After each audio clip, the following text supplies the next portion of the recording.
Billie Eilish has huge tits. You hear that? Come here. Come here.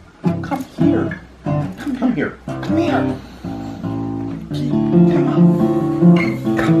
you know what we're doing? We're making poetry, man. Yeah, let's have some space. We're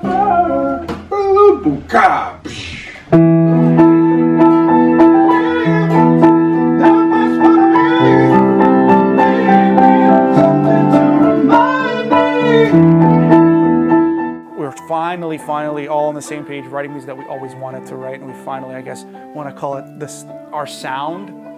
But it's been a pretty interesting evolution. It's funny that when I hear our older music to now, it's almost like I want to kind of leave it far behind me.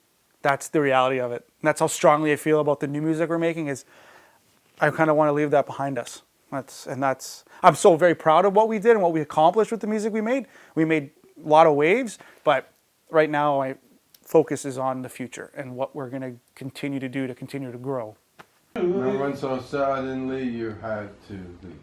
You had to leave. Okay, it's the same cadence of suddenly. I remember when so suddenly. I remember when so suddenly you had to leave. Okay.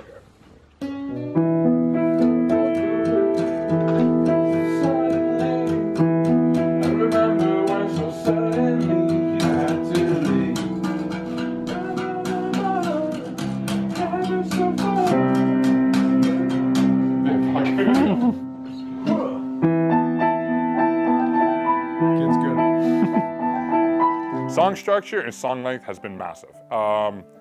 Sound, tons of things have changed. We completely scrapped the orchestra. Like, that was a big thing for us. And we lowered tempos down. That's another big thing. Like, our tempos were always 140 to 150. We brought them down to 100 to 115. Like significantly reduced tempos. Lyrics are another big thing. We changed the lyrics completely. Lyrics were very metaphorical before, like kind of like Lord of the Rings story, a fantasy kind of stories about that. Now they're very like to the point, kind of explicit and about real life, real experiences that have happened. It's a sound that we always wanted to try and get. We love, like, we're not like writing candy pop, but we're writing stuff that we feel is, it's got the same classic Ascendia hooks, but just in our new modern way. So I think it's just a modern version of Ascendia. So what are the lyrics, now that I'm here? So it's, I remember when so suddenly. I remember when so suddenly you had to leave. It's hard to hold on. Heaven so far. Heaven so far? Yeah, heaven so far. Uh-huh. And then it goes, you're here now, but when you leave, you'll take the best part of me. So when you leave something to remind me.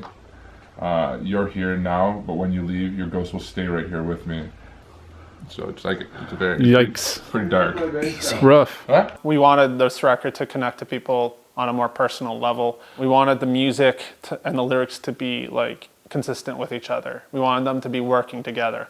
And no different than the music having a very serious tone, the lyrics do too. There's a lot of darkness, obviously.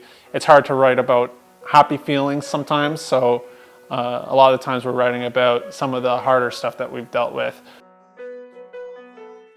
When we wrote the first record, essentially I wrote every single lyric.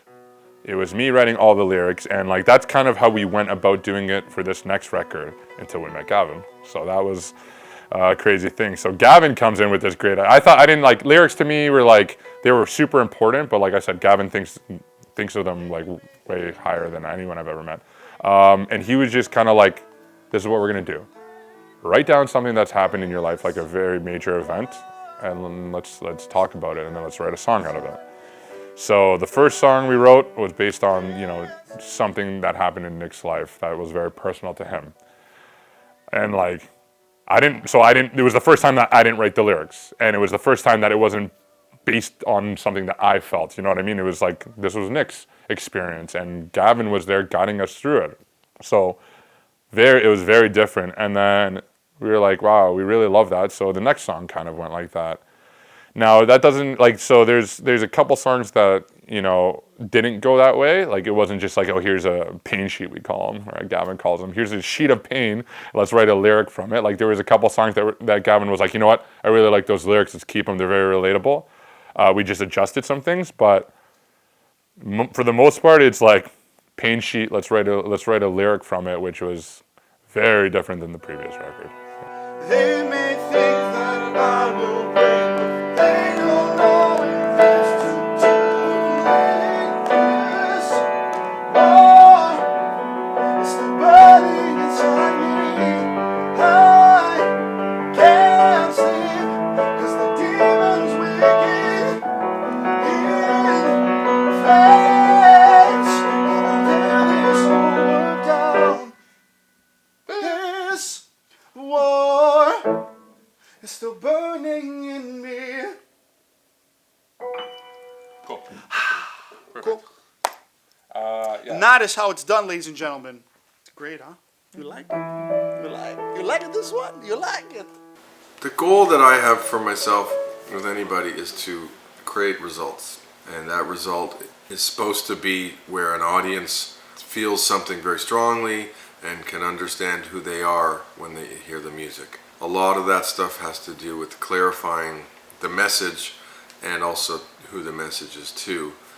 So we did a lot of work on the lyrics.